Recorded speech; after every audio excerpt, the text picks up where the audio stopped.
herzlich willkommen. Mein Name ist Alexander und in diesem Video zeige ich dir, welche Pflanzen und welches Zubehör ich mir für dieses Aquarium online bestellt habe.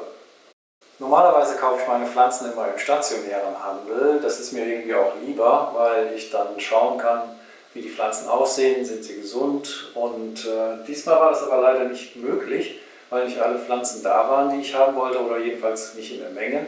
Und außerdem brauchte ich auch noch Schwämme für meine Dennerle Nano Eckfilter, die ich garnelensicher machen wollte. Wer das Video darüber noch nicht gesehen hat, kann jetzt hier den Link oben links in der Ecke anklicken. Ja, und da ich diese Schwämme sowieso dann bestellen musste, habe ich gleich auch Pflanzen mitbestellt. Jetzt bin ich gespannt, wie die Pflanzen eingepackt sind, wie die ausgesucht sind, ob sie gesund sind, ob sie den Transport richtig überstanden haben. Ja, das schauen wir uns jetzt mal an. Ich habe die Pflanzen und die Schwämme bei Garnelentom bestellt. Einen Link dorthin findet ihr in der Videobeschreibung. Das Video ist aber nicht gesponsert. Ich habe die Bestellung auf eigene Initiative aufgegeben und alles selber bezahlt. Ich möchte hier nur meine Erfahrungen teilen und schauen, ob es funktioniert, Pflanzen online zu bestellen. Das Paket ist in einem sehr guten Zustand bei mir angekommen. Es ist nichts daran auszusetzen und von außen scheint alles gut verpackt. Nach dem Öffnen kommen erst einmal diese luftgefüllten kleinen Plastiksäcke zum Vorschein, mit denen die Waren abgedeckt und die Hohlräume ausgefüllt sind. Einmal um Stöße abzufangen und zum Zweiten, dass die Waren nicht im Karton hin und her fliegen. Darunter kommen dann die Pflanzen zum Vorschein. Die In-vitro-Becher von Tropica befinden sich übereinander gestapelt in einer Tüte und die Topfpflanzen liegen in ihren Verpackungen daneben. Hier sind XL In-vitro-Becher mit Bucephalandra und Anubias. Hier rechts sind die Schwämme für meine Nano-Eckfilter und unter den Pflanzen sind nochmal Luftpolster als Lückenfüller und Stoßdämpfer. Dabei liegen noch die Pflanzeninformationen, die Rechnung, ein Lieferschein, eine Pickliste und Werbung für Garnelenfutter. Das Ganze habe ich wie gesagt bei Garnelentom bestellt. Den Link zum Shop findet ihr in der Videobeschreibung. Jetzt werde ich alles auspacken und einmal nachschauen, was ich eigentlich für Pflanzen bestellt habe. Das sind die 1-2 Grow Pflanzen von Tropica und Creeping Moss, das der Garnelentom selber zieht. Dann die Top-Pflanzen Live Aquatic Plants von Tropica.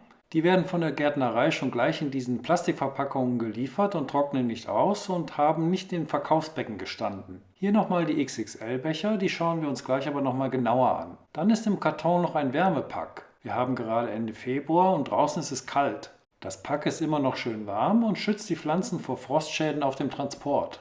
Hier sind jetzt noch 2 Futterschalen für Garnelen in Luftpolsterfolie eingepackt. Die sind aus Glas und da ist es ja immer die Frage, ob das heile ankommt. Dann noch 3 Filterschwämme von Sera, die ich für meine Nano-Eckfilter brauche. Der Dennerle Nano-Eckfilter ist nicht ganz garnelensicher und bietet auch nicht wirklich genug Raum für Filterbakterien. Wie ich das beim ersten Filter gemacht habe, zeige ich in einem früheren Video, das wie gesagt rechts oben in den Infokarten verlinkt ist.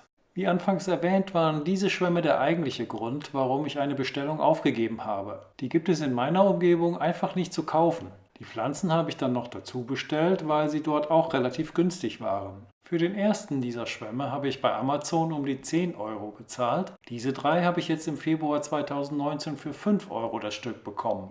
Der Schwamm ist recht groß und dreieckig und passt so wie der Dennerle Eckfilter in die Ecke von einem Aquarium. Oben ins Loch kommt dann ein Filterkorb, der mit der Pumpe des Filters verbunden ist. Von den Schwämmen habe ich 3 Stück bestellt, für jeden von meinen Eckfiltern einen. Dann habe ich mir 2 Becher von Leliopsis brasiliensis gekauft. Ich werde gleich noch einmal zeigen, wo die ins Aquarium hinkommen sollen. Eigentlich kaufe ich lieber In-vitro-Pflanzen, weil ich die Steinwolle hier in den Töpfen nicht mag. Aber die waren nun deutlich günstiger und außerdem sind sie jetzt schon ein bisschen weiter. Und dann sieht es im Aquarium am Anfang nicht ganz so kahl aus. Man muss allerdings damit rechnen, dass die im erst gewachsenen Triebe unter Wasser nach und nach absterben. Die Pflanzen sehen jedenfalls gesund aus und ich bin soweit zufrieden damit. Dann habe ich noch Pflanzen in großen Bechern bestellt. Hier sind jetzt beim Transport die Pflanzen und das Nährgel verrutscht, was aber nicht weiter schlimm ist. Das sind jetzt Bucephalandra Wavy Green im XL-Becher. Der ist viel größer als die normalen In-vitro-Becher und enthält viel mehr Pflanzen und das für knapp 9 €. So viel hätte ich im Laden für eine einzelne Pflanze bezahlt, die dann allerdings fast ausgewachsen gewesen wäre. Die war hier in der Gegend aber auch gar nicht zu bekommen, deshalb habe ich sie gleich mitbestellt. Zum Vergleich halte ich jetzt einmal einen normalen In-vitro-Becher daneben und da wird der Größenunterschied deutlich.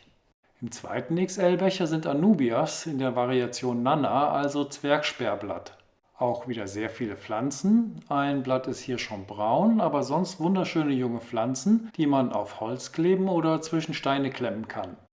Dann habe ich mir noch Creeping Moss bestellt. Das breitet sich flächig über Boden und Steine aus. Und zwar wird das vom Garnelentom selber in sein Becken gezogen, ist also nicht in vitro, sondern kommt direkt aus dem Aquarium. Deshalb können da Algen, Schnecken oder Schneckeneier drin sein. Aber das hat jetzt im Angebot 2,95 € gekostet und da kann man nicht meckern. Ich denke, für mein kleines Aquarium wird das völlig ausreichen. Dazu habe ich mir Javamoos gekauft und zwar möchte ich vielleicht in dem neuen Aquarium Perlhuhnbärblinge halten und die bevorzugen Javamoos bei der Eiablage und ich wollte das sowieso schon immer mal haben und habe es deshalb gleich mitbestellt. Jetzt noch die beiden Becher Monte Carlo als Bodendecker, die ich als Lückenfüller zwischen den Steinen brauche, damit der Sand und die Kiesel nicht nach vorne rutschen. Wie gewohnt bei Tropica schöne Pflanzen, schon ziemlich groß gewachsen, die Becher scheinen schon etwas älter zu sein, aber das ist mir ganz recht, weil man sie dann tiefer einpflanzen kann und sie dadurch nicht so leicht wieder auftreiben, bis sie ausreichend Wurzeln gebildet haben. Ich bin zufrieden. Zum Schluss die beiden Futterschälchen, die ich bestellt habe. Die haben einen Durchmesser von 52 mm und der Rand ist 11 mm hoch. Eigentlich wollte ich ein bisschen größere haben mit niedrigerem Rand, aber die waren gerade ausverkauft. Ich hätte auch gerne noch eine Glaspfeife zum Garnelenfangen gehabt, aber die war auch nicht zu bekommen. Das ist schade, aber das kommt ja auch im stationären Handel genauso vor.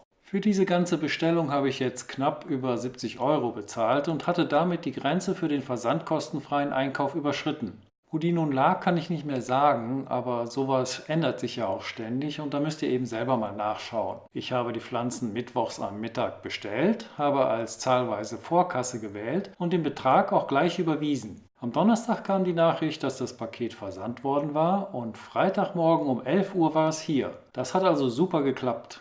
Jetzt will ich noch kurz zeigen, wo die Bestellungen in meinem Aquarium zum Einsatz kommen sollen. Für die, die das Video über die Einrichtung des Beckens noch nicht gesehen haben, blende ich jetzt rechts oben einen Link dorthin ein. Der Schwamm soll an den Aquael Pet Mini Filter kommen, über den ich noch ein eigenes Video drehen werde. Dafür fahre ich aber gerade einen Schwamm an meinem Eckfilter in meinem ersten Nanobecken ein und tausche den dann gegen einen der neu gekauften Schwämme aus. Die Bucephalandras sollen hauptsächlich zwischen die Steine kommen, vielleicht auch welche ans Holz, aber das muss ich mir noch einmal genau überlegen, wenn ich sie ausgepackt habe. Das sind auf jeden Fall ziemlich viele, wie man sieht. Das wird sicher schön, aber auch eine Herausforderung. Der Einkauf des XL-Bechers hat sich auf jeden Fall gelohnt. Von den Anubias Nana kommen vielleicht auch welche zwischen die Steine, aber eigentlich habe ich sie eher für die Wurzel vorgesehen. Vielleicht lasse ich eine Gruppe hier am Holz hochranken oder bedecke damit eine große Fläche obendrauf. Das grasartige Liliopsis brasiliensis habe ich für die große freie Fläche im Hintergrund vorgesehen. Da wollte ich eine Art Wiese anpflanzen. Das Gras kann auch kühlere Temperaturen vertragen, braucht aber viel Licht, darf also nicht im Schatten stehen. An den Rand möchte ich noch Ableger vom Helantium quadricostatis pflanzen, die ich aus einem meiner anderen Aquarium übrig habe. Und dieser Ableger vom Javafarn, der kommt wahrscheinlich hier ans Ende der Wurzel. Das Javamoos wird auch zwischen den Steinen und an der Wurzel verteilt. Wo genau, das weiß ich jetzt noch nicht. Das Monte Carlo soll im vorderen Bereich der Freifläche eingepflanzt werden und dort ganz besonders in die Ritzen der Steine, damit das Soil und der Sand nicht mit der Zeit nach vorne rutschen können. Und ich möchte hier oben noch auf der Wurzel in die coole Soil tun und auch dort etwas von dem Monte Carlo einsetzen. Mal sehen, ob das klappt oder ob es dann einfach nur aufschwimmt. Vielleicht kommt auch noch etwas hier vorne in die Ecke, aber ich weiß noch nicht, ob es dafür reicht. Was ich mir jetzt noch im Geschäft kaufen muss, sind Vallisnerien, die ich hier vor den Filter in die Strömung pflanzen will. Das Creeping Moss werde ich hauptsächlich dazu nutzen, um die weißen Flecken, die beim Ankleben der Pflanzen mit Sekundenkleber entstehen, abzudecken. Das sind jetzt die Pflanzen, die ins Aquarium sollen. Wie gesagt, es kommen noch die Vallisnerien dazu und vielleicht auch noch ein paar Crypticorhyn. Mal sehen, was da ist. Ich bin auf jeden Fall sehr zufrieden mit meiner Bestellung und gespannt, wie es weitergeht. Wie ich das Becken bepflanze, seht ihr dann im nächsten Video. Man darf gespannt sein. Ja, das war es jetzt erst einmal mit meinem Unboxing-Video. Ich bin sehr zufrieden mit meiner Bestellung und es hat mir so ein bisschen die Angst genommen, Pflanzen online einzukaufen. Ich würde auf jeden Fall wieder beim Garnelentom bestellen, wenn ich Pflanzen brauchte. Und einen Link zu seinem Webshop findet ihr unten in der Videobeschreibung. Was mir besonders gut gefallen hat, ist, dass die Pflanzen so gut eingepackt waren, dass sie hier heile angekommen sind und nach dem ersten Augenschein auch alle recht gesund sind. Und was mir besonders gut gefallen hat, ist eben, dass da ein Wärmepack dabei war, damit die Pflanzen auf dem Transport keinen Frostschaden bekommen. Ja, also ich finde den Online-Einkauf eine ganz gute Alternative zum stationären Handel, besonders wenn eben die Pflanzen, die man haben möchte, nicht da sind oder wenn man eben in der Gegend wohnt, wo es überhaupt solche Läden nicht gibt, wo man Pflanzen kaufen kann. Ja, wenn euch das Video gefallen hat, dann freue ich mich über einen Daumen nach oben, abonniert den Kanal und aktiviert die kleine Glocke.